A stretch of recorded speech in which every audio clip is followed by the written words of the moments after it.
عارف ان شكار كان هتعمل دور سهير البابلي في مسرحيه ريا وسكينه، لكن فؤاد المهندس حذرها وقال لها اوعي تشتغلي مع شاديه هتتعبك. شكار في الاول ما صدقتش، لكن فؤاد المهندس قال لها بلاوي على شاديه. تبدا الحكايه لما كان فؤاد المهندس قاعد مع شكار بيقروا نص مسرحيه ريا وسكينه، وكانت شكار مبسوطه جدا من النص وبصت لفؤاد المهندس عشان تعرف رايه، فرد عليها وقال لها مسرحيه ممتازه جدا لكن يا شكار ما تمثلهاش. استغربت شكار جدا وقالت له ازاي مسرحيه ممتازه وعجبتك وفي نفس الوقت بتقول لي ما مثلهاش؟ رد عليها وقال لها شاديه بلاش يا شكار هتتعبك جدا، انا عارف بقول لك ايه. شكار استغربت وقالت له للدرجه دي ليه؟ مالها شاديه؟ فؤاد المهندس وقتها رد على شكار رد ما كانش مصدق. لو وصلك الفيديو اكتب تعليق ان يوصلك الفيديو واعملوا لك وشير لان بتواجهنا مشكله في انتشار الفيديوهات. بيكمل الحكايه دي سمير خفاجي في مذكراته ان شكار رفضت المسرحيه دي بناء على نصيحه فؤاد المهندس، وده لان بدايه المسرحيه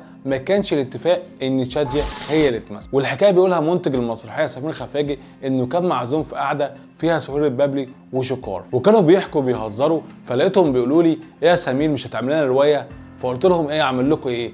ريا وسكينه، وقعدوا يضحكوا. وقتها جت الفكره في دماغي وقلت فعلا هعمل لهم مسرحيه ريا وسكينه، وفعلا عملت المسرحيه ووريت النص لسهير البابلي. لقيتها بتقول لي انا متعاقده مع مسلسل في العراق ومش عارفه امثل دلوقتي اي مسرحيه. فدورت على بديل سهير البابلي، فكلمت المخرج حسين كمال وقعدنا نفكر مين اللي يكون بدلها، فجت في دماغي شاديه. استغرب حسين كمال جدا وقال لي شاديه مين ومسرح ازاي؟ شاديه مش هتوافق على المسرح. فكلمت شاديه وقلت لها بصي انا عارف ان انت هترفضي لكن بقول لك اقرا النص الاول وبعد كده قرري. وفعلا حصلت المفاجاه ووافقت شاديه. لقيتها بتقول لي حلو جدا المسرحيه دي ووقعت انها تمثل وكده خلاص هتبقى شكار قدام شاديه. فكلمت شكار لقيتها في الاول وافقت وبعت لها النص، لكن رجعت كلمتني وقالت لي يا سمير شاديه مين اللي همثل معاه؟ شاديه مش بتاعه مسرح، شاديه اخرها عرض واحد ومش هتكمل. وفهمت ان ده راي فؤاد المهندس، لان فؤاد المهندس كان فاهم ان في فرق بين ممثل السينما وممثل المسرح. فقلت لها يا شكار هو انت كنت مش موافقه الاول؟ ايه اللي حصل؟ فقالت لي انا فكرت ورجعت في كلامي، المسرحيه دي يا سمير مش هتكمل عرض واحد، شاديه مش بتاعه مسرح. بيقول خفاجي كان واضح ان شكار عندها اسباب تانية للرفض. كنت في مأزق مين اللي اجيبها؟ ما كانش شكار. وفعلا قررت اكلم سهير البابلي اللي لقيتها فعلا خلصت ارتباطاتها وقالت لي خلاص انا همثل، لكن برضه اعترضت على وجود شاديه، وكان واضح انها كلمت شكار وقالت لي يا سمير شاديه مش هينفع، شاديه مش بتاعه مسرح مش هتكمل، انا عايزه شكار. وكان صعب التراجع مع شاديه لاني وقعت معاها وكمان كنت عايز استفيد من جمهور شاديه. وفعلا سهير البابلي اضطرت توافق لانها كان عاجبها المسرحيه، واول ما اتعرضت المسرحيه نجحت نجاح كبير جدا. ولقيت سهير بتقول لي انا استفدت من وجود شاديه وكسبت جمهور شاديه.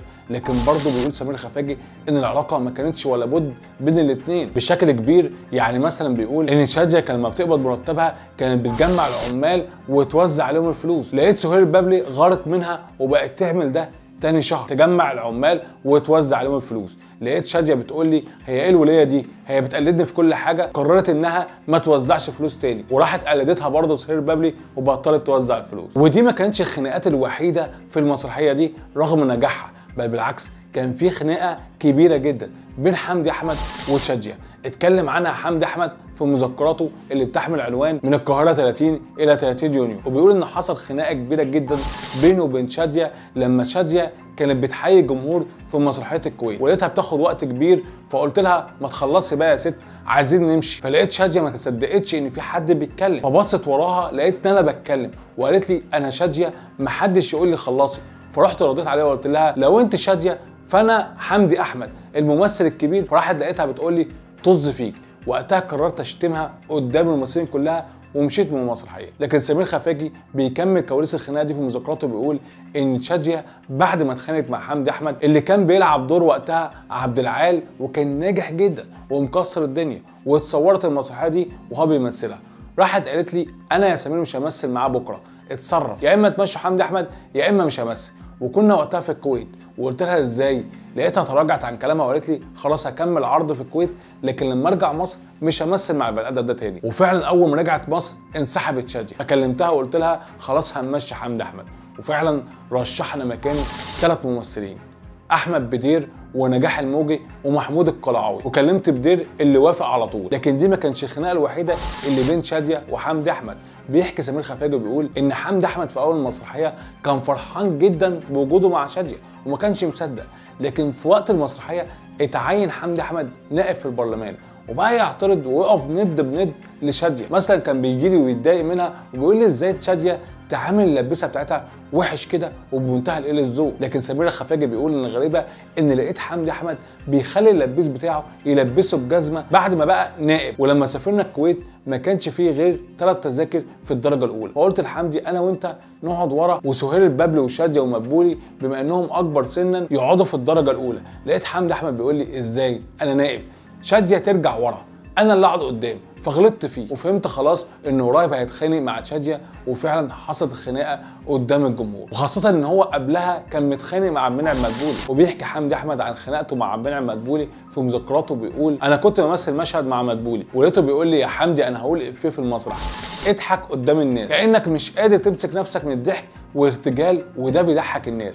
فقلت له اضحك ازاي يا عم مدبولي؟ هو الافيه ده انا سمعته منك كذا مره في البروفا وكل يوم عرض، اضحك نفس الضحكه، اضحك على الناس. لقيت عبد المنعم مدبولي بيقول لي الضحك معدي، اضحك يا حمدي والناس تضحك. فعلا بيقول حمدي احمد انا عملت نفسي بضحك واستغربت ان الناس فعلا ضحكت، لكن رغم كده انا استبيخت نفسي جدا واستغربت ازاي اضحك على حاجه اصلا ما بتضحكنيش. وفي تاني يوم العرض لما قال الافيه تاني ما ضحكتش. خلص العرض ولقيت مدبولي بيتخانق معايا بيقول لي ما ضحكتش ليه يا احمد؟ فقلت له هو ايه الضحك بالعافيه يا عم مدبولي؟ الافيه بتاعك بايخ. فالراجل ما صدقش نفسه وقال لي انا المدبوليزم، انت مين عشان تقول لي كده؟ واتخانقنا وبقى مدبولي يسخن كل الممثلين سواء شاديه او سهير البابلي عليا. فخدت قرار ان امشي واسيب المسرحيه. في نهايه الفيديو لنا مين كان احسن يعمل دور عبد العال؟ احمد بدير اللي عمله ولا نجاح الموجي اللي كان هيروح له الدور ده ولا محمود القلعاوي؟ شاركونا برايكم في التعليقات، ولو عجبك الفيديو اعمل لايك وشير، وطبعا صفحتنا على الفيسبوك وقناتنا على اليوتيوب وقناتنا على التيك توك.